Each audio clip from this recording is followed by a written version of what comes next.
¿cierto? Sí. Sí, ya, sí. Entonces, chiquillas, la idea del curso es primero, como ya mencionábamos, establecer una comunidad de diálogo, ¿cierto? Generar instancias de empatía, tanto teóricas como, no sé, emocionales, sentimentales, políticas, etcétera, ¿ya? Entonces, en ese sentido está pensado el programa del curso. ¿Ya? No como formarlos como expertos, sino que básicamente que ustedes terminen el curso y digan, ¿saben qué? Yo ahora tengo una postura súper clara con esto, hice esto y lo puedo corroborar desde esto otro y desde acá hasta allá, ¿ya? Son ayuditas, básicamente, ¿ya? Para que ustedes también en el futuro puedan seguir perfeccionándose en lo que más les llame la atención, porque vamos tocando distintos temas. Otra cosa antes que se me olvide, las preguntas, las consultas, los comentarios por el chat, ¿ya? Luis los va a ir recogiendo, nos va a ir ordenando y entonces al final vamos a tener un espacio para conversar abiertamente y mucho más coloquialmente también, ¿cierto? Para eso. Entonces primero vamos a presentar lo que sí deberíamos haber leído. Ya, no sé si en el classroom ustedes vieran el material, los libros, ¿sí? Porque ahí vamos a ir subiendo todo y cada semana tiene un texto en particular. Entonces aquí vamos a ir viendo. Acá también en el programa del curso está mi correo de la universidad, no lo abro mucho, así que si de repente me demoro es por eso, porque generalmente estoy con el correo del trabajo abierto. Entonces, perdónenme si algún día no les respondo, molesten por el Instagram también pueden hacerlo, si necesitan algo, no hay problema en eso, solamente que quizás me demore. Entonces, acá está la presentación del curso, básicamente de qué se trata, cuál es el objetivo, ¿cierto? Un acercamiento desde la filosofía a la perspectiva de género, ¿cierto? La discusión con respecto a las problemáticas de una visión de lo femenino, eh, teórico-práctico, ¿cierto? Teórico en el sentido de la lectura, práctico en el sentido de la discusión. La idea es que logremos de alguna forma, quizás entender qué es esto de una mujer, ¿ya? Desde la filosofía, obviamente, desde el método filosófico, que tiene que ver con analizar, investigar, ¿cierto? Criticar, eh, admirar cosas, ¿cierto? La filosofía nace del asombro, nace de la admiración. Entonces, eso es básicamente lo que nosotras tenemos que lograr. O esa es la idea. Entonces, el objetivo principal, dice, es entender situaciones, entender símbolos, entender imaginarios, que básicamente eso es lo que tenemos con respecto a la situación de mujer. Ya, ahí a Natalia, no sé si querías decir algo. ¿Ah?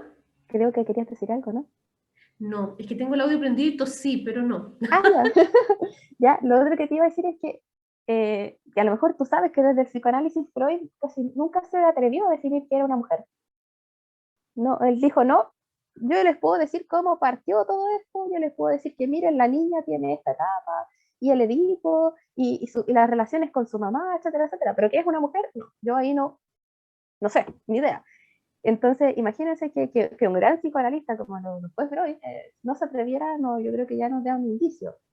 ¿Ya? Y Sí, muchos creo que otros, fue sabio también, porque sí, posiblemente en esa época una definición intrapsíquica pensándose como un otro diferente habría claro, sido un poco sesgada, un poco más que sí, poco. no, y Freud tenía harto trabajo con mujeres, él tenía muchas colegas, entonces, y pacientas, ¿cierto?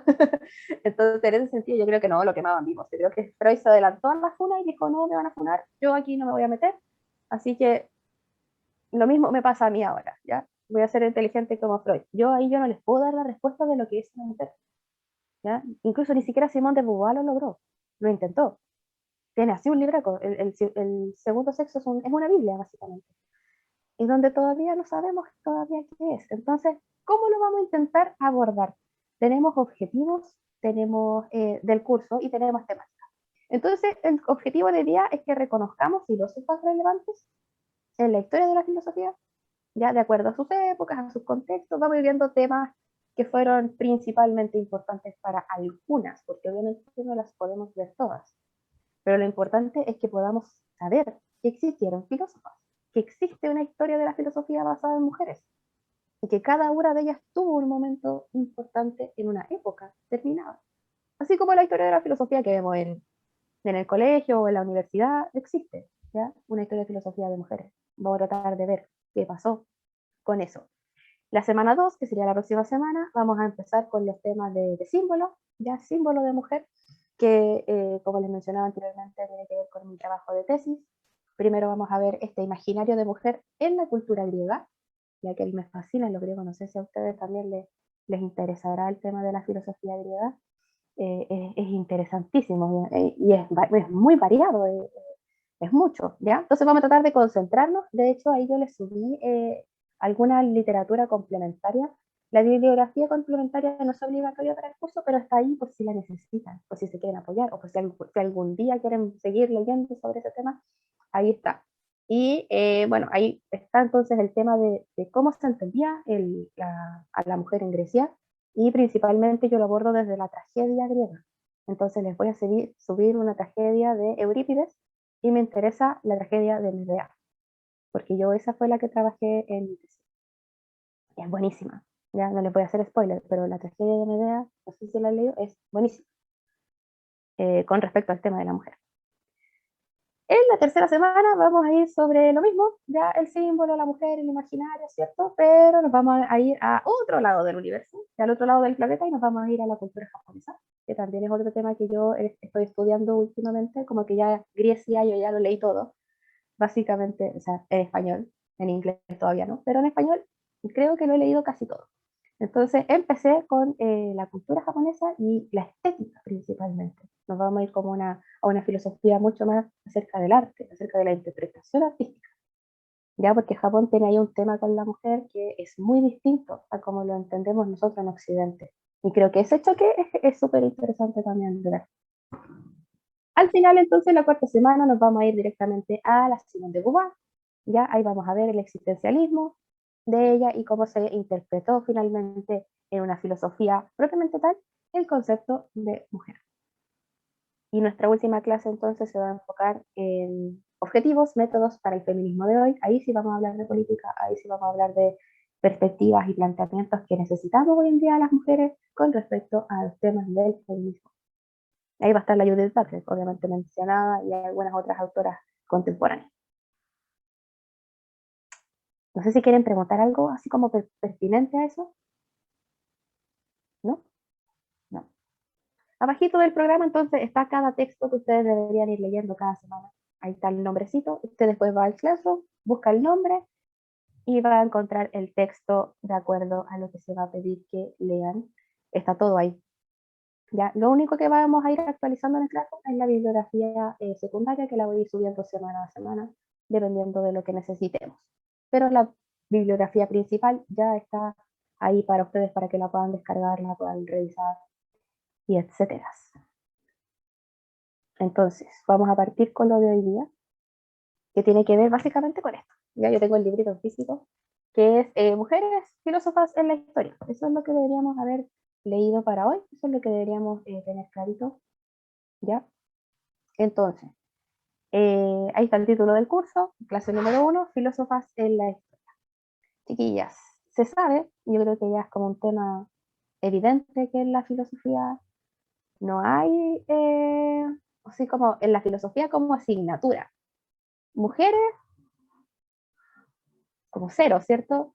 Como nada. O sea, con suerte nos mencionan que existieron, así como la Simone de Beauvoir y las Canarias.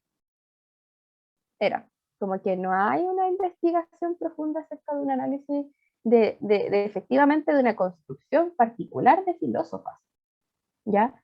Y lo cual no es solamente por una cuestión de género o equidad de género o inclusión de género, sino porque nos vamos a dar cuenta que el tema de la filosofía se aborda de manera distinta desde una mujer. Es diferente, ¿ya? Entender un concepto, el mismo concepto que a lo mejor pudiese ser razón, virtud, no sé, política, que son conceptos que se repiten en filosofía, se entienden y se estudian de manera muy distinta cuando los explica y los aborda una mujer. Y vamos a ir viendo por qué. Entonces, como introducción, si de repente me ven medio distraídas porque mi perro está haciendo de sus maldades, en este minuto lo está haciendo. Y ahí sí. Entonces me distraigo un poco con eso, porque de verdad que no lo retes. Está moviendo una silla para subirse a la mesa, entonces me estresa, porque lo está logrando. Ya, concentrémonos. Introducción, entonces, el texto les menciona un par de preguntas en la misma introducción al libro, Ya yo lo voy a ir leyendo aquí para ir ordenándome también. Entonces, las primeras preguntas que aparecen ahí, como, ¿no hay mujeres filósofas? ¿Por qué cuando yo voy a la universidad, por ejemplo? Yo, me voy a poner en mi caso, yo o el mismo Héctor o el Luis a lo mejor, cuando fuimos a la U, yo me acuerdo que en primer año ya, historia de la filosofía antigua. Presocrático, Aristóteles, démosle con Platón y démosle con, no me acuerdo cuál más. Ya, Sócrates. Sócrates, Platón, Aristóteles, que es como el foco siempre de la historia antigua, más los presocráticos. Mujeres, cero. Después, historia de la filosofía medieval. Bla, bla, bla. Tomás de Aquino, San Agustín, los neoplatónicos, y Plotino, y démosle, démosle, démosle. Mujeres, cero. Nada. Aunque creo que en una clase, mi profesor de medieval, que estaba medio loco, nos mencionó a una filósofa, pero no era filósofa, era mística. Y nos habló algo de la mística muy extraño. Y él estaba como en una bola mística también, entonces no le entendí mucho. Pero ni siquiera era filósofa, era una mística. Entonces también, filósofas, cero. O sea, tampoco leímos un texto, por ejemplo, de una filósofa. Filosofía moderna, ¿Cuál, él. La misma Yuki? gracia. ¿Cuál Sí, mística?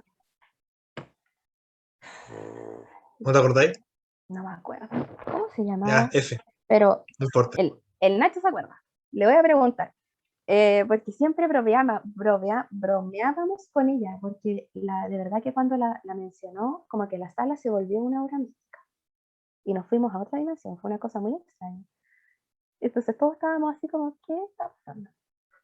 O era algo de una musa, y que ella era como una musa la mujer, una cosa bien extraña, ¿ya? Y después, moderna, insisto, el mismo chiste, no pasa nada. Kant, Descartes, Hegel, Locke, hasta Leibniz vimos. Mujeres, cero. Filosofía contemporánea, Hannah Arendt, recién. Después de 4 años de estudiar filosofía, chiquilla, me apareció Hannah Arendt. Y la vi una clase.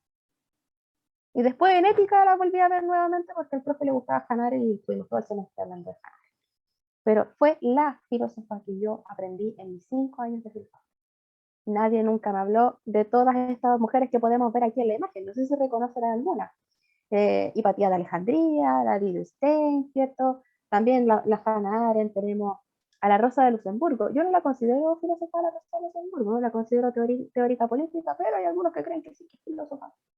Está la Simone de Beauvoir también. Entonces tenemos hartos exponentes. Y si ustedes pueden ver aquí, son de distintas,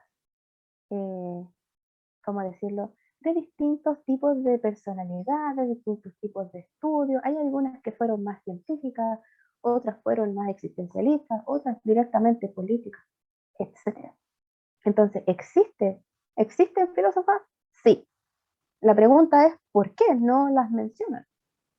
¿Por qué en la historia de la filosofía, por qué en la academia de filosofía no se mencionan filósofos? Y ahí esa es una pregunta que nos tenemos que plantear nosotras ahora. ¿Por qué no? ¿No les gustan las mujeres? Porque yo podría decir, no, mi profesor machista, no le gustan las mujeres, por eso no hay filósofo. Pero creo que eso sería un poco simplista de mi parte.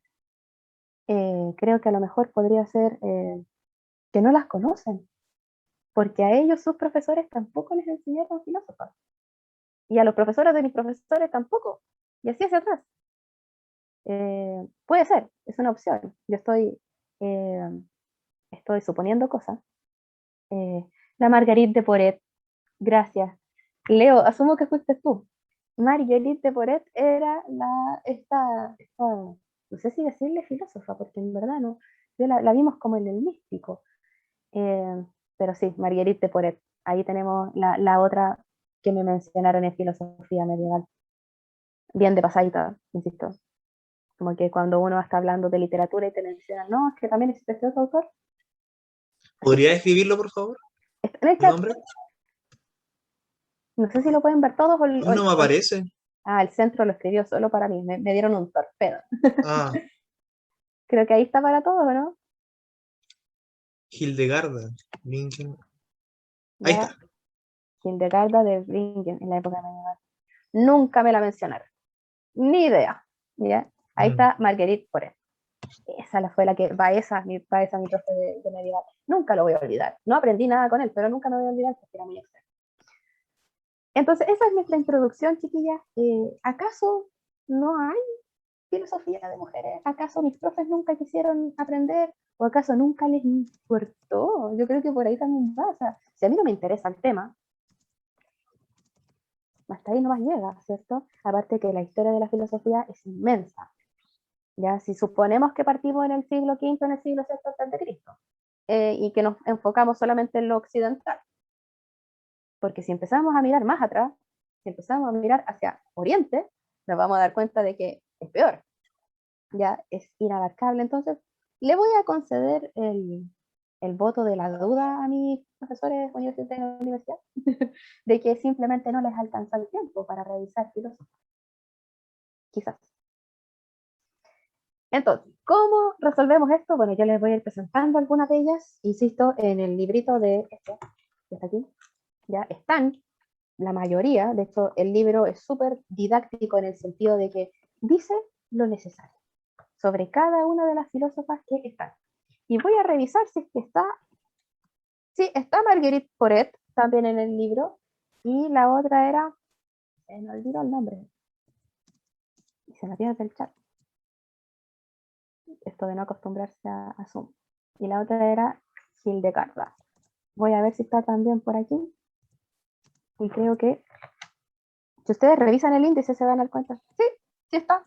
Página 27 está Hildegard y en la página 34 está Marguerite de Porres. Están todas.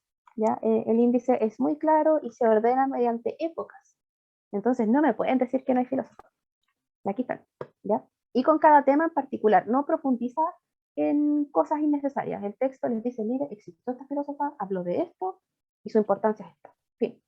Así que por eso también es muy práctico el libro. Partamos entonces ya con Teano de Crotona. ¿Alguien ha escuchado el nombre de esta mujer? ¿No? Yo antes de esta clase, Natalia, o sea, antes de ver la bibliografía, jamás. ¿ya? Jamás. ¿Y la Constanza? Se me pierde la Constanza, ¿no? Entonces, bueno, les presento a señora Teano de Crotona. Y esta filósofa es más conocida, bueno, generalmente el machismo, el patriarcado hace esto, conocida como la esposa de Pitágoras. ¿Ya?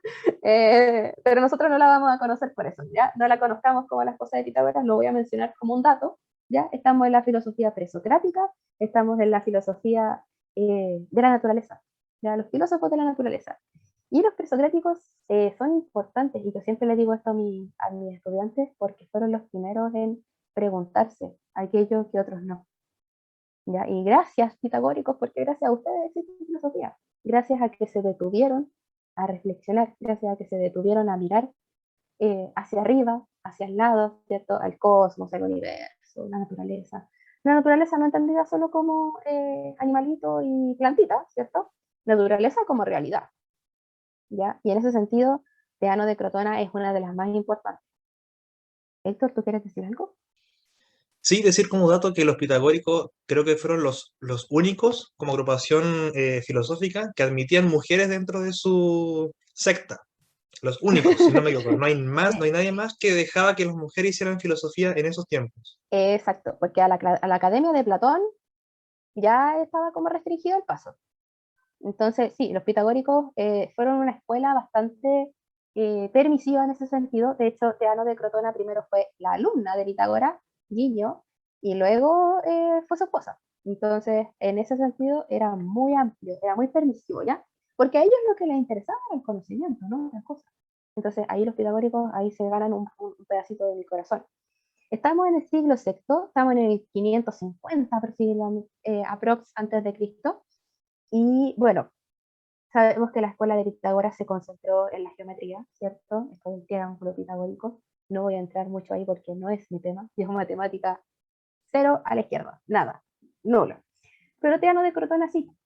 De hecho, hay fuertes discusiones con respecto a las ideas que plantean previas al triángulo pitagórico, ¿ya? Esto que tiene que ver con el número áureo, que tiene que ver con los números naturales, y todas esas como percepciones previas a los pitagóricos e incluso contemporáneas de los pitagóricos, hay muchas filósofas actuales o muchos historiadores actuales que plantean que fue Teano de Crotona la que hizo gran parte de la teoría pitagórica. ¿Ya? Entonces ahí Pitágoras se nos caería del pedestal, ¡piu! Y que fue ella, principalmente la que aportó. ¿Ya? Algunos dicen que mitad y mitad, otros dicen que 50-60. Es una discusión que está actualmente siendo estudiada, así que hay muchos datos más allá de no les puedo dar.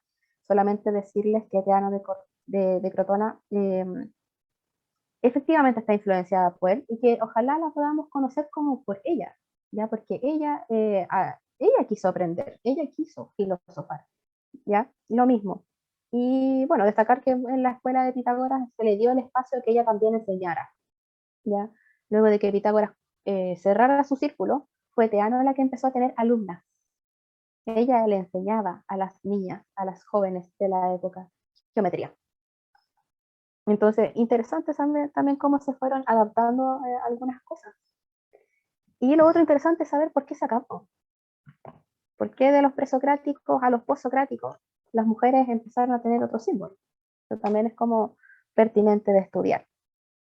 Entonces les voy a leer un pedacito del libro, ya que es una cita que como que concentra la idea principal sobre lo que teníamos que saber de esta gran filósofa. Según he oído decir, muchos griegos piensan que Pitágoras afirma que todo ha sido engendrado por el número. Acuérdense esto del arjé, ¿ya? El arjé, esto de que todo viene de un origen, todo tiene un fundamento, que ese fundamento es el arjé. Para Pitágoras el arjé era el número, ¿ya?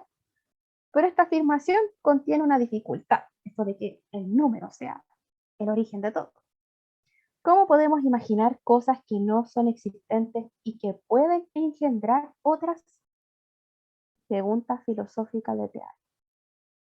¿Cómo es posible, ya, que yo pueda imaginar que en algún momento del mundo, de la galaxia, del cosmos, de la naturaleza, puedan aparecer cosas que no hayan tenido necesariamente relación con otras ya existentes? No sé si se entiende la pregunta, es un poco compleja, ya en la dinámica de que el número, ¿cierto? Es una concepción abstracta, ¿cierto?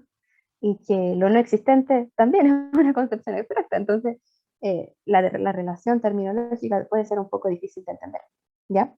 Pero avanza aquí y dice, y es que Pitágoras no dijo que todas las cosas nacían del número, ¿ya? Sino que éstas estaban en armonía con el número. Por lo tanto, pueden existir cosas que no estén en estrecha relación con lo numérico, ya que el número reside en un orden esencial, y si dividimos el orden en primero, segundo, tercero y así sucesivamente, las cosas que son contables participan de este orden.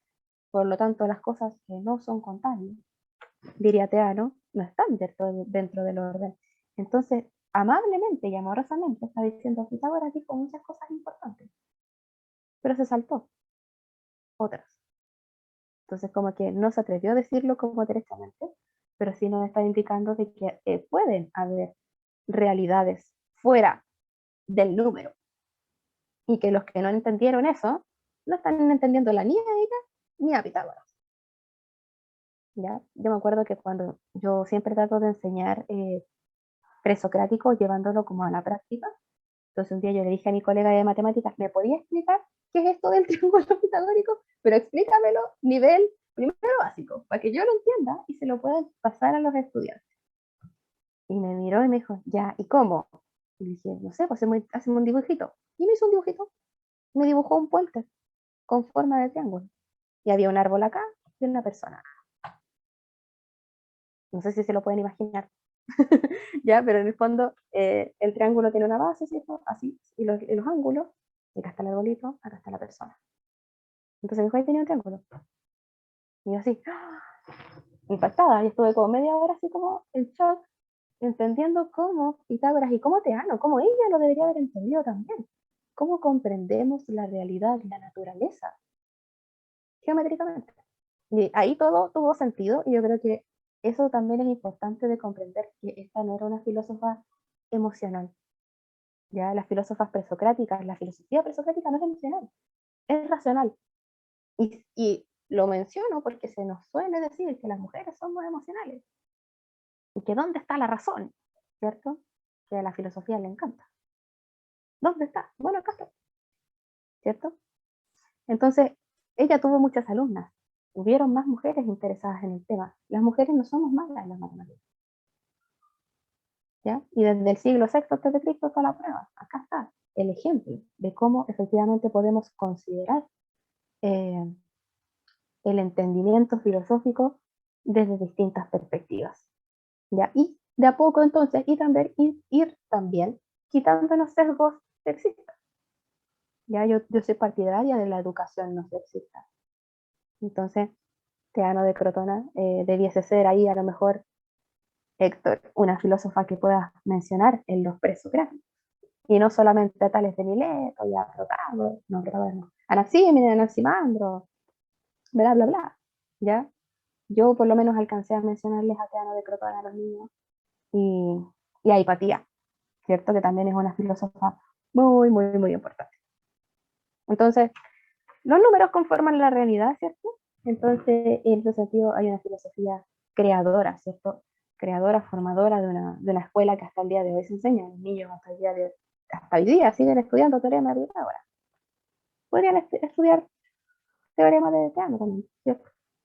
Si es que se comprueba que a lo mejor ella también tenía ahí mucho. No quedó, ya ella escribió hartas cosas, pero se perdieron. Nos quedan fragmentos, no más de su filosofía, lo cual es lamentable. Pero bueno, ahí hay otro tema entre medio de todo lo que se perdió de los personajes. Nos quedó muy, muy poquito, casi nada. Bueno, después tenemos filósofas importantes como Aspasia, Diotima, la misma Hipatía, Hiparquía, ¿cierto? De Alejandría. Y, y es importante saber bueno, que esta época presocrática tiene una gran cantidad de filósofas. De hecho, hay otro texto en la literatura complementaria en donde se concentra solamente ese libro en las filósofas presocráticas. Y es larguísimo, ¿ya? Porque es como un compendio de estas filósofas presocráticas, como bien decía Héctor, porque fue una de las escuelas que las permitió como iguales. De hecho, Teano de Crotona tenía la idea de que existía equidad de género entre hombres y mujeres, no hay diferencia. Es también una de las ideas que nos heredó de esta filósofa, de las primeras que menciona una idea con respecto a la equidad de género, sobre todo porque ella lo vivió, dijo, yo soy igual a los hombres de la escuela de Pitágoras, no soy ni más ni menos. Lo cual para el siglo VI antes de Cristo, igual es como interesante, considero yo. No me sigo atrasando más. Siguiente. Aquí tenemos, y aquí me cuesta el nombre, porque obviamente mucho francés y mucho, no sé, alemán tampoco sé, entonces ahí no, me cuesta de repente los nombres de las filósofas modernas, que son como las que están principalmente ubicadas en el centro de Europa, Alemania y Francia. Entonces lo voy a intentar. Gabriel Émilie de Troyes, Luis, no sé si tú sabes. Lo digo, el aporte francés del día. Gabriel Émilie de Bretuil. Gabriel Émilie de Bretuil. Gracias, no lo puedo pronunciar. Da lo Perfecto. mismo. El aporte francés del día de hoy. ¿Ya? Sí. Entonces, Gabriel Émilie, la vamos a hacer así. Gabriel Émilie es la filósofa también muy ligada a la ciencia, importantísima para las ciencias, porque esta mujer fue la que tradujo las Principia Matemática de Newton al francés. Ella. Entonces, para que todos los franceses tuviesen acceso a la filosofía, a la matemática de Newton, dijo, te lo hago, yo lo traduzco, porque están en latín, las Principia Matemáticas. Entonces, ella las tradujo al francés. Por eso también tiene ahí uy, ¿cómo se llama esto? Soy una ignorante de la ciencia, chiquilla, perdónenme. ¿Cómo se llamaba eso? Compás. Compás. Esto. Entonces, porque ella efectivamente también es, además de una de las filósofas destacadas, una científica destacada. Por esto mismo trabajo que ella hizo con todo este boom, ¿cierto? De la revolución newtoniana. Estamos entonces ahora en el 1706, ¿cierto? Ella muere en el 1749. Vivió muy poquito, ya porque obviamente la esperanza de vida en ese tiempo era muy poquita. Eh, Estamos en el siglo XVI, ¿cierto? Sí, XVI. Entrando a la ilustración. Entonces, imagínense, la época medieval, ustedes saben, la mujer éramos brujas, la mujer éramos, no sé, cómo decirlo, ganado, ¿cierto? Para los medievales nosotros no teníamos voz, no teníamos voto, no teníamos existencia, o sea, ustedes dedíquense a existir, básicamente, porque algunos ni siquiera nos consideraban para procrear. Era, éramos básicamente, insisto, ganados. Entonces, por eso en la época medieval es bien difícil encontrar algunas filósofas, pero hay. Yo no voy a entrar ahí porque me parece más interesante la modernidad. En el sentido de que Gabriel Emilio se adelantó a Kant y nadie se detiene en eso. Ya estamos como 20 años antes de Kant, ¿cierto?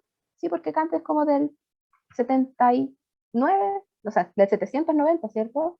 Sí, entonces estamos por ahí con Kant y Gabriel Emily es del 706, un par de años antes de Kant, y ella ya vislumbraba la idea de la razón como la máxima de la filosofía, ¿cierto? Ilustrada, por así decirlo. ¿Y por qué digo que se adelanta? Bueno, porque ella dice que es la razón la que tiene que dar los fundamentos para la ética. La razón es la que tiene que dar los fundamentos para el conocimiento humano. No sé si ustedes saben quién era Kant. Yo a veces asumo, las chiquillas, quién era Kant. Me pueden decir, la Constanza a lo mejor está todavía un poco perdida. Es el padre de la ilustración, ¿cierto? Este filósofo que decía que el deber, ¿cierto? La voluntad es lo que importa en la ética, y en la filosofía tradicional es el que plantea este libraco de la crítica de la razón pura y nos dice lo que importa son los juicios sintéticos a priori. ¿Qué son los juicios sintéticos a priori? Yo todavía no sé. Lo sigo investigando, no tengo idea todavía. ¿Ya? Pero lo que importaba era la razón. Eso es lo que nos importa, el razonamiento humano. En la modernidad venimos saliendo del giro antropocéntrico, ¿cierto? El ser humano vuelve a ser el foco. El ser humano empieza a ser como el protagonista, ¿cierto? ¿Qué más? Giro copernicano, Galileo, ¿cierto? Newton, revolución industrial, bueno, todavía no revolución industrial, todavía no, pero la revolución francesa también está aquí entre medio, entonces, wow, el ser humano se las puede todas, y las mujeres también. Entonces, Gabrielle Emily tiene el contexto favorecedor de que ella tenía una muy buena situación económica, su familia era de una muy buena familia, así como diciéndolo aristocráticamente hablando. Entonces, ella tuvo mucho más acceso a la educación que otras muchas miles de mujeres que no tenían en esta época. Entonces, ahí podríamos decir, bueno, ella tenía un contexto favorecedor. Le interesó el latín, entonces, la historia, la filosofía, la física. Se casó con un marqués, porque para ella eso le aseguraba la posibilidad de seguir estudiando también. Entonces fue como, wow, sí, voy a seguir esta línea porque me va a ayudar. Entonces, temas principales, bueno, la obra de Newton, el concepto de felicidad y el concepto de razón. Entonces, la pregunta que nos planteaba aquí Gabriel Emily en el libro, en el texto que debíamos leer, la principal es cómo podían fundamentarse los sentimientos con la razón. Y yo creo que es una pregunta fundamental para la filosofía moderna. Y sobre todo para una mujer, que insisto, las mujeres simbólicamente siempre somos las emocionales, somos las sentimentales. Entonces, que ella se preguntara esto, ¿cómo le hago entender al mundo que yo también soy racional? ¿Puedes repetir la pregunta que hacía ella, por favor? ¿Cómo podían fundamentarse los sentimientos con la razón? Y pensémoslo un segundo. ¿Se pueden fundamentar los sentimientos con la razón? No se puede, yo, así como la pregunta como tal, imposible, o sea, Imposible. sentimiento, al menos como por definición o por cómo lo comprendemos, Ujú, es algo pasional, es claro. algo que no se piensa, que uno no se detiene sobre ello, siendo solamente después de que la cuestión se siente, surge. Ujú, Al menos así lo estoy pensando yo. claro. Entonces, claro, a ver, yo igual lo estoy pensando ahora, quizás como intentar fundamentar racionalmente por qué surge la ira o por qué surge la tristeza, quizás. Ah, ya, como estudio, ¿cierto? Pero no, no es eso. Ya, ¿Ya? Gabriel Emily era aristotélica en este sentido y bien tradicionalista porque ella decía que efectivamente la felicidad se alcanza con el intelecto, con el razonamiento, igual que Aristóteles. Entonces, la felicidad es una emoción. De hecho, es la emoción y el sentimiento más grande que el ser humano tiene que alcanzar. Entonces, si lo tengo que alcanzar mediante la razón, ¿cómo lo hago? ¿Sí es una emoción? Es una pregunta, entonces, no psicológica, es una pregunta epistemológica en el sentido de cómo yo utilizo el razonamiento, esta herramienta del conocer, ¿ya? Para ser feliz, porque ese es el objetivo.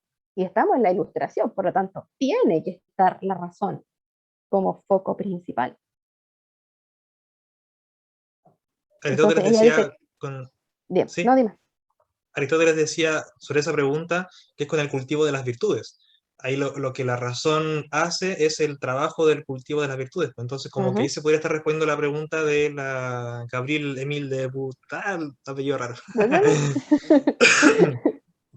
Claro, Entonces, claro, pero eh, Aristóteles está hace rato ya y como que no, si las virtudes ya no son temas en la ética, lo que es tema en la ética ahora es la voluntad, ¿cierto? La libertad, la autonomía. Lo mismo, lo que decía Kant, ¿cierto? Por eso insisto, ella se adelantó un poquito a Kant, solo que no nos damos cuenta. Y ella dice que hay que aterrizar las emociones, aterrizar, ¿ya? Que no sea esta pasionalidad de arrancarse, ¿cierto? Porque todo en la vida, como podríamos entender desde Newton, todo en la vida tiene una ley, en la vida como naturaleza, como cosmos, como universo, todo tiene una ley, ¿cierto? Lo que sube tiene que bajar, esto entre comillas de que Newton le golpeó una manzana en la cabeza, ¿ya? Entonces, si todo tiene una ley, si todo tiene un orden, y cosas tan grandes como un planeta pueden girar en torno a un astro como el Sol, ¿cierto? ¿Por qué mis emociones no pueden girar en torno al razonamiento? O al revés, ¿por qué la razón no puede ir en torno a las emociones? Mm. Rígido. Hay que pensarlo desde ese punto de vista. Era newtoniana. No está pensando y para ella las emociones, es imposible que las emociones estén separadas de la razón. Todo tiene un orden, todo tiene una lógica. Y desde Copérnico, Galileo y Newton lo estamos descifrando. Así que hay que saber ciencia, hay que saber eh, matemática, astronomía. Si no, no va a ser feliz. Porque si no, no va a entender. No va a entender nunca lo que quisieron decir estas filósofas modernas. Y el resto de los filósofos también. ¿Ya? Entonces aquí Gabriel Emily nos da ese discurso, esa idea de que hay que partir de lo que ya está. Tenemos que tomar lo que ya está dicho, lo que ya está hecho, lo que efectivamente existe, lo que la ciencia nos ha comprobado que se puede hacer. Y de ahí racionalizar lo que aún no hemos podido entender desde el razonamiento, valga la redundancia. ¿Se entiende más o menos o es muy difícil? No, yo encuentro que sí, lo que pasa es que dan ganas de irse la volada pensando en esto Sí, y, y entiendo que hay un programa, pero sí, como que la verdad es que cuando estaba, hice la lectura que sugeriste, entonces ya, cuando leía lo de Gabriel, el tema de guiar mediante la inteligencia las pasiones y los deseos, ujú, en el momento no lo pensé tanto desde la psicología, sino que lo entendí como más desde un punto de vista racional. claro, Quizás era el día, porque no conozco su obra, pero la verdad es que en lo que yo conozco de mi quehacer y el pensar sobre mi quehacer, me hace muchísimo sentido que saber para poder ser feliz. O sea, eh, cuando nosotros trabajamos con pacientes, por ejemplo, y tienes que intentar entender cómo se sienten o ponerle nombre a sus sentimientos, muchas veces antes de hacer un trabajo psicológico profundo con la persona, sino que es crear mente. Si tú no creas claro, mente, no tienes cómo comprender los fenómenos, lo que te está ocurriendo. Y tiene mucha lógica, o sea, sin el saber, sin el intelecto, no sé, con pobreza para poder comprender lo que te rodea, estás frente a un abismo. No sé si es una experiencia que han tenido otras personas, pero creo que se parece mucho a lo que ocurre en la infancia, cuando te ocurren cosas y no sabes qué nombre colocarle, no sabes si están bien o están mal, y tú estás frente a un abismo de cosas que son incomprensibles. Y en la medida que las vas entendiendo y vas incorporando cosas, te vas sintiendo seguro y te vas sintiendo exacto. como una orientación hacia dónde ir. Y la seguridad, no solo física, como de tener un techo donde comer, o seguridad por estar con un entorno como social adecuado, también la seguridad tiene que ver con la mente, con esa techumbre y paredes que tiene, qué tan acogedora es para poder concentrar todas esas cosas. Así que creo que Efectivamente, el intelecto es relevante. estoy totalmente de acuerdo. Lo voy a volver a retomar al final. Sé que estamos cerca de la hora, pero empezamos un poquito más tarde. Yo me voy a apurar porque no les quiero quitar tiempo de su vida. Yo puedo Sé que quedarme hasta estamos... las 8. Ah, ya, perfecto. Ya, Ay, no, pero no drama. la idea es que igual todos podamos cumplir bien el horario y que después, al final de las presentaciones, nos vayamos en la bola, como se dice. Y yo no pensé que me iba a demorar tanto, que me iba a detener tanto en cada filósofo. Yo pensé que iba a decir, no, mira, este dijo esto, este dijo esto, este dijo esto. Pero no, Así es la filosofía. así es la filosofía. Impertinente filosofía. ¿Ya? Avancemos a la Wittgenstein. Wittgenstein, no sé si también la han escuchado en algún lado. Antes Yo de recuerdo que Tito hablaba mucho de ella en la U. Tito es Ya, nuestro profe sí. de griego, de la Yuki y yo. Mi profe de Y, guía de tesis. y también de Arturo. Wow, ¡ay, qué mal! No, no, no hagan, no hagan. Si tú ¿Qué? conoces a gente de pregrado, no hagan la tesis con Titi. No, no, no se hagan eso. Solo los valientes, solo los valientes tomamos una tesis con un filólogo. Yo lo, lo Porque, que, lo que entiendo de la Edith Stein es que ¿ya? trabajó eh, o pensó la vida de los trabajadores, algo así. Tito hablaba de que como que se metió en una fábrica a, ¿Ya? ¿cómo decirlo?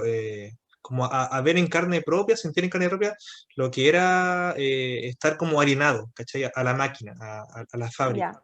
Algo así recuerdo, no muy, es muy Mm. impreciso lo que digo, pero es algo así. Sí, es que ella era voluntaria, era voluntaria en todo. ¿Ya? De hecho, el texto dice, ella fue muy voluntariosa. No entra mucho en eso, pero ella hizo muchos voluntarios porque, bueno, ella efectivamente vino de una tradición creyente, ya es una filosofía creyente. La vamos a destacar a ella en una filosofía medieval, porque cuando hablemos de fe y razón, queda mucho más claro en la vida de Stein, ¿ya?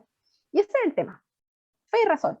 ¿Cómo se puede unir efectivamente una creencia religiosa a una creencia cristiana, ¿cierto? Judía en este caso, porque ella era judía, después se convierte al cristianismo, con la filosofía. ¿Ya? Y ahí hay otros exponentes, o sea, obviamente Tomás de Aquino y San Agustín son los clásicos, pero son demasiado jóvenes como para abordarlos en un curso. Mejor hablemos de la Edith Stein, que además es una filósofa muy famosa y muy conocida. Dentro de lo poquito que se menciona filósofa, la Edith Stein es una de las que sí. Entonces, como les mencionaba, ahora estamos en el 1800, pasando al 1900, ¿cierto? Bueno, judía, ¿cierto? De una familia bien tradicional, eh, tenía un gran corazón, la Edith Stein, se preocupaba por todo el mundo, se preocupaba por todo, entonces por eso mismo se fue a meter a las fábricas, se fue a meter a las comunidades más empobrecidas de su condado, ¿cierto? De su ciudad, su contexto. Y bueno, el propósito de la Edith Stein y su relación con la filosofía se da porque ella quería enseñar. Ella siempre quiso ser profesora. Pero por ser mujer, no la dejaron. Nunca. Hasta el último tiempo. De hecho, después ella se mete al convento, se cambia al cristianismo y todo el asunto, y no pudo hacer clases. Y a pesar de que que se cambió, ¿cierto? Se vuelve cristiana, igual después viene la guerra mundial y la persiguen, la encierran en un campo de concentración y su muerte es de las más tristes en la historia de la filosofía porque ella muere en una cámara de gas, gaseado. Entonces, ella no logró su cometido como su meta final. Lo otro por lo que es conocida es porque ella transcribía los textos de Husserl. Y Husserl era un filósofo, tía, maldito, desgraciado, que escribía pésimo, pero horrible. Él tenía como su propio Horrible, lenguaje. horrible, horrible, Hay mal, mal, mal. fotos de sus textos y es como, ¿por qué hizo esto? Porque él me escribía cosas, no me acuerdo, el texto lo menciona, con un tipo de metodología al que él estaba acostumbrado, porque obviamente Husserl dentro de la fenomenología, dentro de la lógica, dijo, es más fácil escribir así. Pero el resto de los mortales no entendíamos. Edith Stein se dedicaba entonces a transcribir la filosofía de Husserl para que el resto pudiese entenderla y estudiarla. traducir, mejor dicho. Traducirla en realidad sí era como eso. Pero la Edith se aburrió, ya, porque ni Husserl la apoyó. Le dijo, no, mira, las mujeres, no, quédese ahí en una oficina escribiendo, eso es lo máximo a lo que tú puedes abogar. No puedes ser profesora, aunque sí estaba capacitada intelectualmente para dar cátedra, pero no la dejaron. Entonces ella busca más caminos por los cuales acceder a un conocimiento y ahí es cuando se convierte a la fe católica. Y ahí es cuando ella dice, a lo mejor si me salgo de esta tradición judía me van a poder apoyar en la otra iglesia. Mentira. Los católicos le hicieron también la tremenda tapa, le dijeron no. ¿Ya? Y bueno, F. sus estudios, F, como dicen los jóvenes. Sus estudios se concentraron en una interpretación muy parecida a la de Tomás de Aquino, a esta tensión epistemológica, ontológica en realidad, de fe y razón.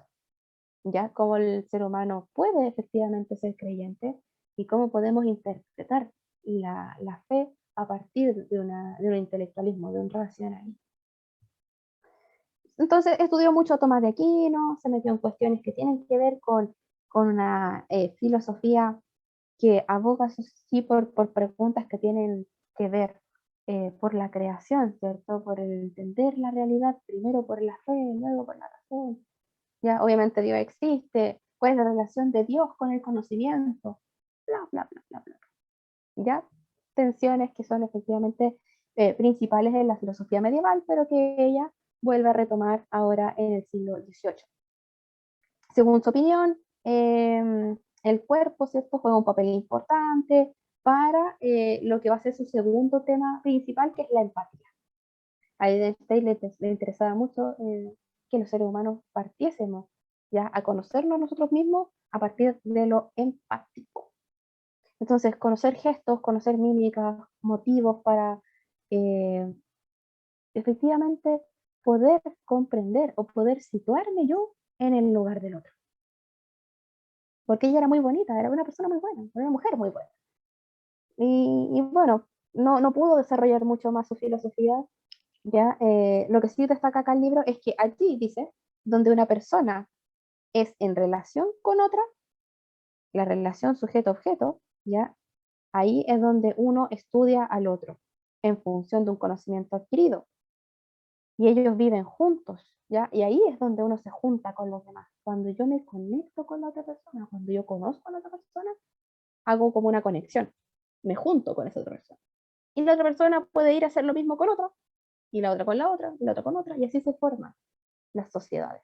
No hay sociedades sin empatía entonces, porque si yo no me conecto con la persona que está al lado mío o cerca mío, no hay sociedad. Lo cual se puede aplicar a lo que vivimos hoy en día. O sea, yo no conozco a mis vecinos, no tengo idea de quiénes son. Llevamos meses encerrados, pero no tengo idea de quiénes son mis vecinos. O no sé, no tengo idea de quién va en la micro. Se sienta alguien al lado mío en la micro y es como, ¿quién eres? No me toqué. De hecho, fue como eso, mi reacción es como eso, como, no me toqué. ¿Ya? Entonces, según ella, eso es lo que debilita a las sociedades. Nosotros debiésemos encontrar en la empatía el fundamento de la construcción de una comunidad. Y hasta ahí más o menos llegó su filosofía porque, bueno, como les dije, luego se va al conservatorio, ¿cierto? Se vuelve monja y después la persiguen, ¿cierto? Los nazis y la encierran y la gasean y muere en un campo de concentración. Muy triste. Una de las muertes más tristes. Las otras son terribles. Esta es triste, ¿cierto? La muerte de Hiparquía de Alejandría es terrible. Atroz, horroroso. Nos queda la Hannah Arendt, ¿ya? Hannah Arendt, y aquí lo voy a hacer también bien rápido porque es corto lo que hay que decir de Hannah Arendt. Y vamos a volver ya sobre la Hannah porque es importantísima y porque aparece en todos lados. ¿Cuál es el tema principal de doña Hannah Arendt? El totalitarismo, ¿cierto? Ella también era judía, ella también fue perseguida, ella también estuvo en un campo de concentración, pero afortunadamente sobrevivió. Porque el campo de concentración donde fue encerrada Hannah fue en Francia. De hecho, a los judíos les vendieron en la pomada de que en Francia iban a estar refugiados, entre comillas. Lo que no sabían los judíos es que cuando llegaron a Francia estaban listos los campos de concentración. se les habían adelantado los nazis y dijeron, no, sus vacaciones empiezan ahora, bienvenidos al campo de concentración. Y estuvo ahí en Francia mucho, mucho tiempo. Se salvó gracias a que su marido, su esposo, la encontró. El machismo se ha encargado también de enseñarnos que Hannah Arendt es fue la polola de Heidegger en sus tiempos de universidad. Ella era estudiante de Heidegger, uno de los grandes filósofos también de la historia. Y bueno, su relación amorosa de repente llama más la atención que la filosofía de Hannah Arendt. Saber por qué terminó con él y que Heidegger era nazi. O sea, no es que era nazi 100%, pero hay fotos de Heidegger sentado al lado de Hitler. Entonces, ¿qué pasó? Bueno, obviamente terminaron, pues ella era judía. Entonces ahí hay un chisme tremendo detrás de la relación de Hannah Arendt y Martin Heidegger. Pero no nos importa eso ahora. Lo que nos importa comprender es que la filosofía de Hannah obviamente se concentra en entender por qué ocurren los hechos graves, totalitarios, atroces, ya de la Segunda Guerra Mundial. Y ella escribe un texto que causó, bueno, después se van a Estados Unidos con su marido y allá hacen una vida muy, muy, muy buena. Ella se dedica a hacer filosofía, se dedica a hacer clases también. Y todo eso está resumido en una película que se llama La banalidad del mal. Es muy buena la película de Hannah Arendt. Véanla, porque retrata todo lo que pasó cuando encuentran a Eichmann en Argentina. Porque los nazis empezaron a arrancar para acá, para el fin del mundo. Los pocos nazis que quedaban, porque algunos se suicidaron, otros se murieron, ¿cierto? Es todo el atado con Hitler, que no sabemos qué pasó. Yo todavía no sé qué pasó con Hitler. Si en verdad se mató, o lo mataron, En Argentina tomándose un matecito. o dicen que está en Argentina. Porque todos empezaron a arrancar para acá, para Argentina. Entonces, a Eichmann, que es uno de los generales de Hitler, lo pillan. El Estado de Israel, ¿cierto? Lo pilla, se lo lleva a Jerusalén para enjuiciar. Y ahí tenemos un problema, porque eso se secuestra. Entonces, independiente de que haya sido un criminal de guerra, eso se secuestra. Entonces ya hay un problema con eso. Un diario muy famoso de Estados Unidos llama a Hannah Arendt, le dicen, Hannah Arendt, ¿sabéis qué? Pillaron a Eichmann en Argentina. O sea, un amigo le cuenta, oye, pillaron a Eichmann en Argentina. No, mentira, sí. Y ella llama al diario más famoso de Estados Unidos en ese momento y le dice, yo quiero ir a reportear este hecho, me lo merezco. Y el diario dice, dinero, porque Hannah Arendt en ese minuto era famosísima. Vamos, toma, anda, reportéalo tú, no, dale, te damos todo lo que quieras. Y ella va. ¿A qué conclusiones llega Hannah Arendt cuando ve, efectivamente, ahí en el chat de Luis les dejó la película? Es muy buena, de verdad que vale la pena verla. Yo la veo con los chiquillos cuando tengo tiempo en clase. Entonces, ¿qué descubre? Bueno, que Eichmann, primero que todo, uno lo ve y es como el señor Burns. No sé si han visto Los Simpsons. Eichmann es el señor Burns. Un viejo flaco, así como tullido, pelado. O sea, si a mí me dicen un general alemán nazi, yo me imagino otra cosa. Yo me imagino un hombre alto, ¿cierto? Rubio, con una mirada que me va a dar miedo, una mirada de asesino. Y no, era un viejujo cualquiera. Entonces, eso de primera le llama la atención a Hannah Arendt. Y bueno, después le llama mucho la atención de que este tipo básicamente era un idiota. Era tontísimo porque le preguntaban cosas y él solamente respondía, es que esos eran mis órdenes. No, es que yo tenía órdenes. No, es que yo no sabía qué pasaba en los trenes. Yo subía a la gente al tren y se iban, pero yo no sabía que los llevaban a campos de concentración. Y se hacía, entre comillas, se hacía el tonto también, por cierto. Entonces Hannah, cuando vuelve a Estados Unidos, después de presenciar todo esto, en la película aparecen archivos oficiales grabados del juicio de Eichmann. También eso es muy bueno porque te muestran el video real de cómo fue. Y ella vuelve y dice, este tipo es un estúpido. Y ahí crea y formula su idea, su teoría sobre la banalidad del mal. Esto de que los seres humanos no somos malos. El mal no es un bicharraco que se nos mete en el estómago y que las personas malas son como malas por dentro, sino que las personas malas son simplemente personas estúpidas. Este tipo, Eichmann, no tiene 2 neuronas. No le alcanza para pensar más. Es un idiota, es un imbécil. ¿Qué vamos a esperar de un imbécil? Bueno, que sea nazi. Nadie con más de 2 neuronas sería nazi. Entonces, obviamente, el pueblo judío la repudia, porque toda la comunidad judía esperaba que Hannah Arendt dijera, este es un maldito, que se muera, que se pudra. Bueno, lo sentenciaron a muerte. Entonces, todos esperaban que Hannah reaccionara con ira, en contra de Eichmann. Pero ella dice, no, es un idiota. ¿Qué le vamos a hacer? La banalidad del mal. Y ahí, bueno, ella se tiene que ir de su casa porque la abucheaban y la apedreaban en clase. Le quisieron quitar su cátedra, hubo un tremendo show. Pero bueno, ella La funaron, sostuvo. básicamente. La funaron, sí, funadísima, ¿cómo se te ocurre? Porque no Igual que entendieron el Sócrates. texto, claro, no entendieron el texto. Ella no estaba defendiendo a Eichmann, ella solamente dijo que este tipajo, ya este totalitario, este nazi, no puede ser un genio del mal, ¿no? Es imposible que sea un genio del mal, mírenlo, escúchenlo. Es una rata de alcantarilla. Las ratas de alcantarilla no piensan. Así que cuando escribe entonces, después de eso, escribe Los orígenes del totalitarismo y se vuelve un libro boom, y ahí ya tenemos toda su como cosmovisión política con respecto al tema del nazismo. Yo creo que si hay un autor o una autora que tenemos que leer para entender lo que pasó en la Segunda Guerra Mundial, es Hannah Arendt, porque ella lo explica detalladamente y como bien realistamente también, y filosóficamente. Eso también le reclamaba a la gente, que el artículo que escribió para el periódico estaba escrito en filósofo, ¿ya? En idioma filósofo. Entonces era como, ¿no lo podía escribir como para que toda la gente lo entienda? No. En la película hay una frase muy chistosa como que, Hannah, ¿qué es esto del Einai? Einai es ser en griego. Y le dicen, ¿lo podéis cambiar? No, si no saben griego, que aprendan. Porque ella no estaba ni ahí Así con tiene que ser, bajar. pues. Claro, si usted no sabe griego, bueno, aprenda griego. Si quiere saber las cosas que están pasando en su realidad, aprenda griego. Y ahí también tuvo problemas como con eso.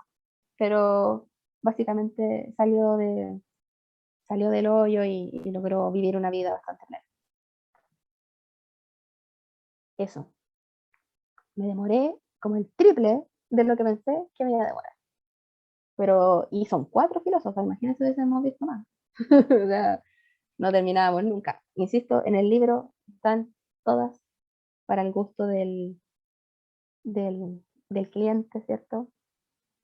Así que ahora sí, Yo minutitos para tengo dos preguntitas conversar. 2 preguntas. anotaditas. La primera era que no me quedó claro el aporte de la Teano de Crotona y el ejemplo que diste con el profe de matemáticas tuyo en tu caso, del Ajá. colegio. Ya, y la otra pregunta es, ¿cuáles son tus fuentes para decir que las mujeres en la Edad Media eran como ganado? O sea, esa idea como que me hizo mucho ruido y ¿en qué te basas para afirmar eso que es súper fuerte? Ujú. Ya. La primera era la pregunta de Teano de Crotona, ¿cierto? La aplicación, ¿cierto? Práctica de una filosofía abstracta, ¿cierto? Como lo es el triángulo pitagórico. Entonces, ¿cómo se puede dimensionar la naturaleza ya desde un punto de vista científico, racional, geométrico? Y no sé, ¿qué otra cosa era? Se me fue lo primero que dijiste. Eh, el ejemplo con el profe de matemáticas Sí, pues que eso. diste y con el teorema de Pitágoras y cómo eso te Ujú. hizo tanto en la cabeza que no entendí. Ah, porque yo nunca me había situado en un contexto presocrático desde una cosa tan mínima. Porque para mí siempre los presocráticos fueron como el arjé, el cosmos, el universo. Y de repente pensar un puente, que es algo tan cotidiano, un puente, desde un ángulo filosófico y desde un ángulo matemático, ahí me hizo como que lo Mm. entendí, pero ahora no lo entendí solamente de que, sí, está dibujado. Lo entendí porque ahora veo las cosas de manera diferente. Yo ahora veo triángulos rectángulos. Yo ahora veo Mm. ángulos. Yo ahora veo cosas que son más racionales. Entonces, entenderlo así, a mí me hizo como, me cambió la realidad básicamente. Y entonces por eso yo quedé impactada así como media hora, así como, wow. Entonces, por ejemplo, yo hubiese mandado al tipo que hizo el puente allá en Valdivia a estudiar Pitágoras. Bueno, ¿Cómo haces un puente al revés, Dios mío? ¿Ya? Y las fuentes para decir eso es porque efectivamente las mujeres en la época de Cristo, y se cuenta incluso en la Biblia, viajaban con el ganado. Cuando se movían de una ciudad a otra, se cuenta que cuando se movían, por ejemplo, no sé, siguiendo a Jesús, o después cuando se siguen a los apóstoles, cuando empiezan a transmitir el mensaje, ¿cierto? Después de este asunto de las lenguas, después de todo, eh, se relata, ¿cierto? Históricamente que las mujeres viajábamos con el ganado. pero Así de ahí que no era un se, gusto. de ahí no se Era- infiere que las mujeres eran tratadas como ganado. no, pero era una alusión metafórica, ¿cierto? De que, pero viajamos con el ganado, ¿qué más somos? Somos vacas. Solamente que no te Pero doy leche, te doy hijos. mm, Pero me, me parece como insuficiente lo que me estás comentando para afirmar eso. Yo no sé cómo ya, era en ese Natalia. tiempo, como la legalidad respecto a qué tan ciudadanas eran las mujeres en esos tiempos. No, no éramos Sí, ciudadanas. Punto. durante en muchas épocas y en muchos lugares del mundo, la mujer en el fondo tiene derechos a través de los derechos del marido, del hombre, la familia, del padre. Mm. Claro, Por lo tanto, es como la condición que tienen hoy en día los animales, por ejemplo. las No mascotas. sé, claro, Entonces, éramos la mascotas. mujer no tiene derechos o deberes con la sociedad por sí misma, sino que son los que adquiere por el entorno en el que está, y precisamente la cabeza masculina que está en el hogar. Entonces, me imagino que si el hombre que está ahí tiene muchas riquezas, mucho dinero, mucho poder, puede hacer como, no sé, pues como Gabriel Emily, que puede dedicarse a estudiar y puede tener esos privilegios, pero si naces y eres esposa de a lo mejor de un ¿Un granjero? trabajador, un carpintero, un granjero, gracias, no se me venía ninguna profesión a la cabeza, tus derechos van a ser mínimos. Pero no sé a dónde iba Jocelyn, precisamente, pero yo me imaginé Sí, algo por el... era algo así, es como obviamente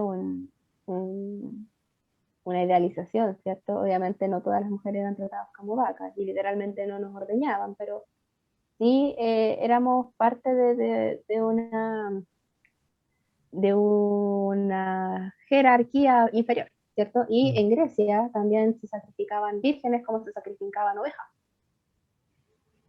Entonces se sigue repitiendo ese simbolismo también en distintas tradiciones, Pero en el que son, simbolismo en ese caso es otro, po. El de las vírgenes es diferente al simbolismo de la oveja. O sea, comparte el símil de que ambos eran sacrificados.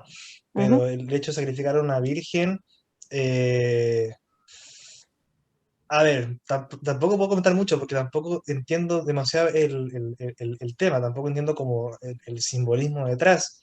ujú. Mm, pero a ver, lo pienso quizás como... no, no, sabes que me fui a la punta del cerro pensando, no, Ya, ninguno de mis pensamientos tenía coherencia, así que debe ser por lo que formúlalo, dije. claro, formúlalo Ujú, y luego lo podemos volver a debatir. ok. Arturo, ¿cómo estás? Te veo con la mano levantada, no sé si quieres decir algo. Hola, hola a todas y todos. Disculpen por conectarme tarde.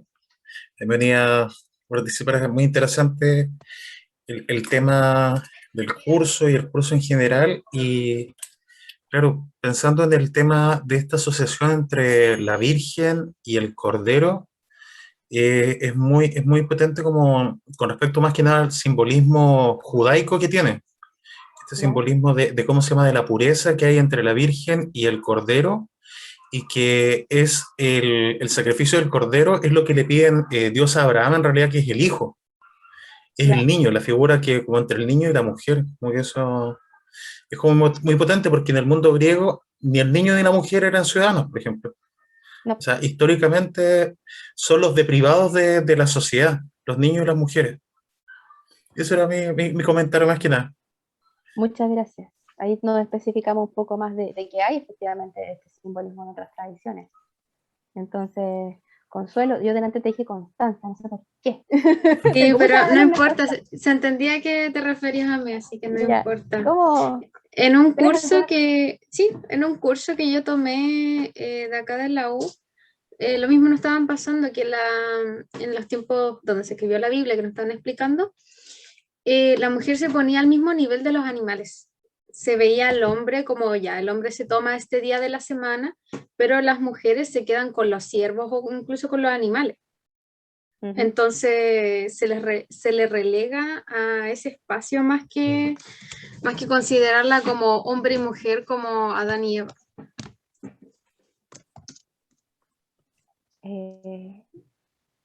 Ahí tenemos como una idea. Vamos a volver sobre eso porque vamos a ir a Grecia, ¿cierto? Ahí vamos a hablar como de todo esto del simbolismo de la mujer, que a mí es algo que me encanta, así como la virgen, la bruja, la hechicera, ya la tradición griega tiene mucho de eso, y cómo nosotras mismas después hemos tenido que ir sacándonos esas ideas, o sea, de que yo no soy una oveja, ¿ya? Y no soy cordero, no soy vaca, tampoco soy virgen, tampoco soy una santa, pero tampoco soy bruja, soy una hechicera, no soy nada de eso.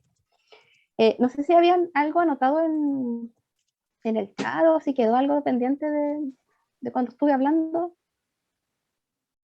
Yo tengo otra cosa que desearía Ya. comentar, que es que cuando tú mencionaste de que esperaban que Hannah reaccionara con enojo, y eso igual se puede relacionar con que a las mujeres, lo mismo que habíamos dicho, que eran pasionales, que reaccionaban con emociones y Hannah Arendt hizo todo lo contrario, sino que pensó y dijo, bueno, para pensar de que ese tipo era un idiota no se necesita tanto, pero pensó una respuesta más que reaccionar de alguna manera emocional. Exactamente, ¿ya? Y de hecho ella reclama, si esto lo hubiese escrito un hombre, no me estarían tratando como me están tratando ahora, porque la trataron pésimo. Y por lo mismo, y cuando en la película se ve ahí también como todas estas discusiones, obviamente exageradas, porque es una película, pero, pero obviamente ahí a Hannah, cuando le avisan que ella tiene que dejar su cátedra por el escándalo, ella dice como, no. Y dicen, ay, Hannah Arendt siempre se las quiere dar de frívola, pero todos sabemos que eres así, que eres así. Y ella como, no soy frívola, soy racional. Punto. Y estoy entendiendo las cosas desde esa perspectiva. Entonces, es como, además de lo complicado que es ser mujer en la sociedad, es complicado ser filósofa dentro de la academia.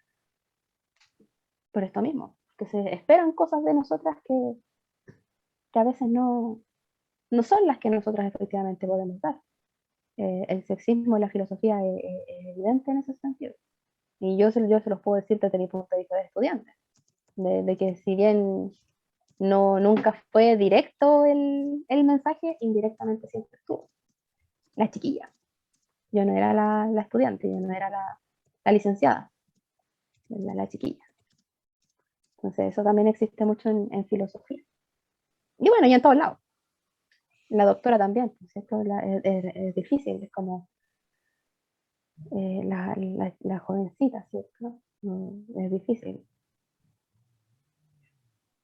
¿Héctor? Sí, quisiera retomar esa como estereotipo de la mujer como pasional o emocional. Uh-huh. Eh, yo igual lo pienso, digamos que el estereotipo es como una realidad reducida de la cosa, digamos, de lo que se quiere definir, de lo que se quiere conocer. Entonces, en ese sentido, yo encuentro que quizás un estereotipo, o quizás un arquetipo, que el arquetipo es como el estereotipo, pero bueno, más preciso para lo femenino, diría yo, es más la empatía.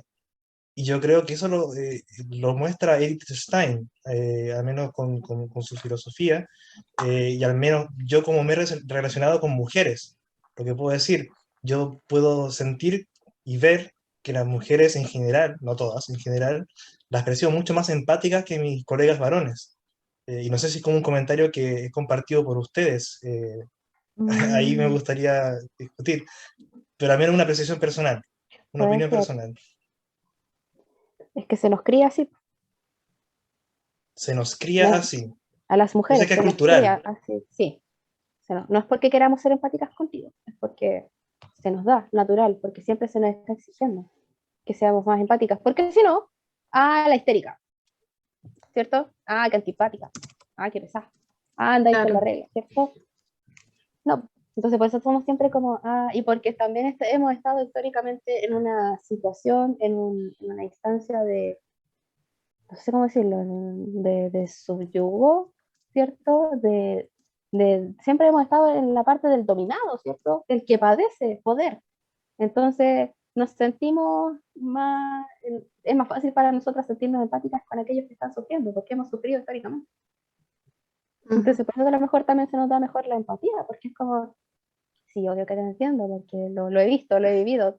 Hemos vivido más cosas de las que crees, las mujeres en ese sentido, como de dolor, de angustia.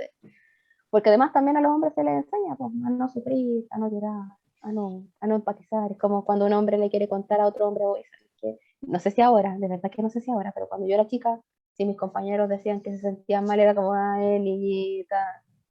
Y era como eso, ¿cómo O el empatizas con alguien? alaraco también. Claro, quería la araco. Si eso es de, Eso es de es niñas. de niña, es de débiles. Eres niñita, ¿cierto? Entonces, ¿cómo voy a empatizar con alguien así? Entonces, por eso a lo mejor a los hombres se les facilita empatizar con las mujeres porque entendemos esas relaciones, ya sea porque queramos o porque se nos han impuesto o porque hemos estado en un momento de dominación, ¿cierto? Históricamente hablando. Yo creo que este tema de la empatía es difícil como decir, sí, las mujeres son todas empáticas, yo creo que nadie coincide en eso, Yo no he dicho pero eso. Dije en no, general. En no, general. atribuirle a la feminidad, eso Ok. sí, Claro, claro. Es como una característica del ser femenino, entonces siento que ramifica varias partes esto. Por una parte, se me viene a la cabeza como este tema de que la mujer para tomar un lugar de poder en la sociedad tiene que masculinizarse. Entonces, posiblemente este es uno de los efectos en Hannah Arendt, no sé, sin conocerla a ella, imposible personalmente, pero también quizás tuvo que masculinizarse para abrirse espacio en un lugar en donde no le estaban abriendo los espacios. Eh, y esto de masculinizarse implica en, por ejemplo, mostrarse más fría, y creo que eso también pasa mucho en los círculos de poder. Yo, por ejemplo, todas las jefaturas que he tenido femeninas son mujeres muy fuertes, muy... como que lo que yo digo es la última palabra, es muy difícil discutir algún tema con mis jefas mujeres, porque entiendo que llegar ahí fue muy difícil. O estamos siempre a fue la defensiva. exactamente, tienes que estar a la defensiva. Sí. Mientras que las jefaturas masculinas son un poco más relajadas, en general, estoy súper desde el prejuicio, pero creo que tiene que ver con esto, de que, y sobre todo más antiguamente, para poder tener un rol tradicionalmente masculino, tenías que masculinizarte y desmarcarte de estos conceptos que están apegados a la feminidad. Por ahí va el tema, y este tema de ser culturalmente empático, no sé, claro, hoy en día no sé qué tanto sea así, porque ha cambiado mucho la sociedad, diferente, Exactamente. completamente. Pero hace unos años atrás, cuando el rol de la mujer estaba tradicionalmente relegado a la maternidad y excepcionalmente a otros roles, claro que la empatía tiene que ser una característica principal en la mujer para poder ejercer el rol que tiene. Claro. No nos queda otro. Como que no. Entonces las Vamos, si mujeres les, que si les somos, queda otra, pues dijo ahí ¿como la, cuál? la colega masculinizarse, como dijo ahí. Si no quiere ser empática, podría hacer lo otro, Claro, ¿o no? puede ser. O la otra es simplemente ir a la lucha, ¿no? ¿Cómo? ¿Cómo? No te Como, escuché. es como ir a la lucha nomás, como ir como yo soy así, si te gusta así, pero no. Que es como lo que siento que está pasando hoy en día. Y lo que intento Mm, hacer yo, es como, yo no soy masculina, no soy femenina, yo soy yo. Y si un día me pongo vestido bonito, perfecto. Si el otro día me quiero poner chaqueta y pantalones, perfecto. Y si un día te voy a tratar con amorosidad y con empatía, va a ser porque soy buena persona, porque soy educada. Y si el otro día te digo una tanta tracala de garabatos, porque vos. porque lo voy a hacer. Y no porque, ay, no, está enojada, pasó días. No, no fue por eso, porque no me agrada. Bien, yo creo que con eso estamos. Me encantaría seguir hablando, pero me imagino que tienen cosas que hacer. O yo en realidad no, porque estoy encerrada. pero, pero ya es tarde ya y todos tenemos días y semanas que cumplir también con la escuelita, con la universidad.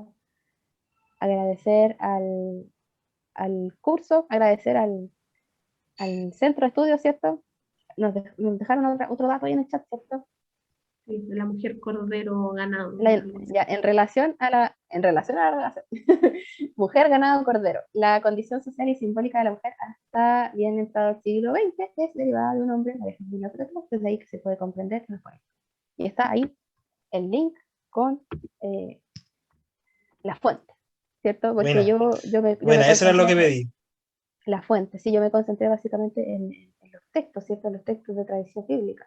No precisamente la Biblia, pero en la historia, ¿cierto? De estudios bíblicos se expone brevemente siempre que la mujer viajaba, vivía con el ganado. Ese texto que está ahí Ujú. está dentro de una bibliografía que sube la Jocelyn. Está dentro de la bibliografía ese La link. bibliografía de la mujer. De la Sí, secundaria, Mira, ¿cierto? y de la secundaria. Así que todo esto ya, se lo vamos a ir subiendo igual al Classroom, para que lo tengan todo. hoy yo voy a leer esto, que me encantó el título, Antropología Visual de la Simbología del Sí, Cautiverio Femenino. Wow, muy hermoso y es qué muy claro. increíble. Es un ensayo muy bonito. Hay tanto que leer y no tengo tiempo. Así Poco tiempo. que Sí, y la vamos. claridad se agradece mucho en los escritos. Cuando se escribe filosofía y filosofía clara, me encanta. Sí, aquí vamos a trabajar textos muy claros, en verdad que para que cualquiera pueda entender. Entonces, si en algún momento se topan con un texto que no entienden, lo cambiamos, se arregla eso de verdad que hay una variedad infinita para tocar temas, sobre todo con lo que viene, ¿ya? Sobre todo con Grecia y con Japón, Oye, ¿cierto? La y cultura japonesa. referente al programa, qué bueno que dejaste a Judith Butler al final, porque esa loca es hegeliana. Y viene esa tradición, y por Dios, no se entiende, es una cuestión que tenéis que Sí, estar horas ahí cabeceando para cachar la cuestión. hay que saber filosofía para leer. Aún Cualquier así, los cosa textos, pueden dejar. Hay que justo decir que pueden dejar las preguntas en el Classroom. Nosotros los vamos a ir apoyando. Creo que lo mismo va a decir Luis, parece. lo mismo que Arturito. Cualquier pregunta que tengan, por muy difícil que sea, o lean cualquier texto en verdad, lean cualquier cosa difícil, porque la podemos ir desglosando entre todos, y así van a ver que Claro, no es difícil. Es como muy, ¿cómo se puede hay decir? que ir. Muy a la mano, es como Bueno, masticarlo nomás, masticarlo y después sale. Y uno queda iluminado, hablan los doctores en filosofía, ¿cierto? algo así. Tienen training, pues, chiquillos, nosotros estamos ahí nomás empezando. No, pero Eh, igual, pero todas cualquier las, cosa, sí, sí, todos lo envían por el Google Classroom, de cualquier cosa, de cualquier cosa. exactamente, de lo que sea. Incluso si es un tema más alejado Mm, o algo que pasamos como por encima, se puede buscar también.